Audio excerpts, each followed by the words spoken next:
ഇന്ന് നമ്മൾ പഠിക്കുന്നത് ഓക്സിലറി വേർബ്സിനെ എങ്ങനെ കോൺജുഗേറ്റ് ചെയ്യാം എന്നുള്ളതാണ്.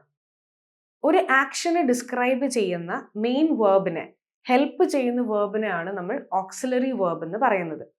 Four example, I am listening to a German class. ഇവിടെ ആം എന്നുള്ളത് ടു ബി എന്നുള്ള ഓക്സിലറി വേർബിന്റെ കോൺജുഗേഷൻ ആണ്. വേറൊരു എക്സാമ്പിൾ നോക്കാം.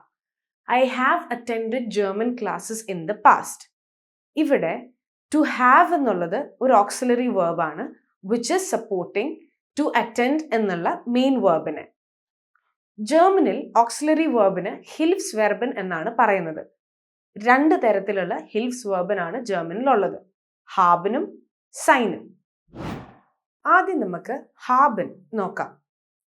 Ich habe, du hast, sie es man hat, wir haben, ihr habt, sie sie haben.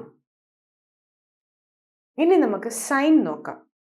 Ich bin, du bist,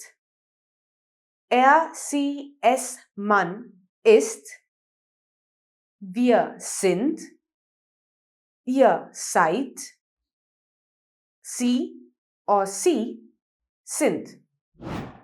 കുറച്ച് examples നോക്കാം. I M സിക്ക്. സിക്ക് എന്നുള്ള വാക്കിന് ജർമ്മനിൽ ക്രങ്ക് എന്നാണ് പറയുന്നത്. അപ്പോൾ ഇവിടെ സൈൻ നമ്മൾ കോൺജുഗേറ്റ് ചെയ്തിട്ട് ഇഹ് ബിൻ ക്രങ്ക് എന്ന് പറയും. വേറൊരു എക്സാമ്പിൾ നോക്കുകയാണെങ്കിൽ, you are intelligent, du bist intelligent. അല്ലെങ്കിൽ ich habe ein Buch. എനിക്കൊരു ബുക്ക് ഉണ്ട്, ഐ ഹാവ് എ ബുക്ക്.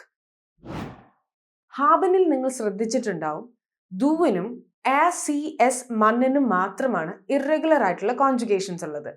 ബാക്കിയെല്ലാം റെഗുലർ കോൺജുഗേഷൻസ് ആണ് ഫോളോ ചെയ്യുന്നത്. സൈനിന്റെ കേസിൽ പക്ഷേ എല്ലാ പേഴ്സണൽ പ്രൊനോമിനും ഇറഗുലർ കോൺജുഗേഷൻസ് ആണ് ഫോളോ ചെയ്യുന്നത്. ജർമ്മൻ ലാംഗ്വേജിൽ ഹിൽഫ്സ് വെർബിന് ഒത്തിരി ഇമ്പോർട്ടൻസ് ഉണ്ട്. അതുകൊണ്ട് തന്നെ ഹിൽഫ്സ് വെർബിനും അതിന്റെ കോൺജുഗേഷൻസും മെമ്മറൈസ് ചെയ്യുന്നതാണ് നമുക്ക് ഹെൽപ്ഫുൾ.